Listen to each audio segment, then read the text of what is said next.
8 years అవుతుందండి. Okay. 8 years నుంచి ఉంటున్నాము. మా రిక్వెస్ట్ ఒకటేనండి. ఏది ప్రాజెక్ట్స్ ఏం చేసినా సరే అపార్ట్మెంట్‌ని మినహాయించుకొని దానికి తగ్గట్టుగా దానికి తగ్గట్టుగా మనం ప్రాజెక్టులు ఏదైనా నిర్మించాలి.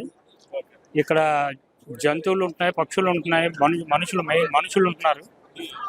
ఇంతమంది ఉంటూ కూడాను దీని గురించి గవర్నమెంట్ ఆలోచించడం అనేది కరెక్ట్ కాదు. గవర్నమెంట్ ఎప్పుడూ కూడా ఏంటంటే ప్రజల యొక్క ఆశయాల్ని, ప్రజల యొక్క వాళ్ళ యొక్క మనోభావాలు దెబ్బతీయకుండాను గవర్నమెంట్ చర్యలు తీసుకోవాలి. మేము రిక్వెస్ట్ చేసింది ఒకటే, మీరు గాంధీ బొమ్మ ఎక్కడ పెట్టుకున్నా ఏం పెట్టుకున్నా పర్లేదు, మాకు గాంధీ గారు అంటే మాకు గౌరవం, మర్యాద. ఆయన పూజ్యులు. అటువంటి మహనీయులకి మేము ఎప్పుడూ కూడా అంటే నమస్కరిస్తాము, తల వంచి నమస్కరిస్తాము. కానీ గవర్నమెంట్ తీసుకున్న నిర్ణయాలు ఎప్పటికప్పుడు వాళ్ళకి నచ్చినట్టుగా బఫర్ జోన్లు పెంచేసి మమ్మల్ని నివాసితులను ఇబ్బంది చేయడం కరెక్ట్ కాదు. పక్కన బోల్డ్ చుట్టుపక్కల చాలా స్థలం ఉంది.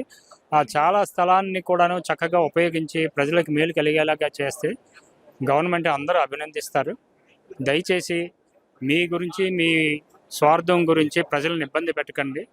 మా విన్నపం అది.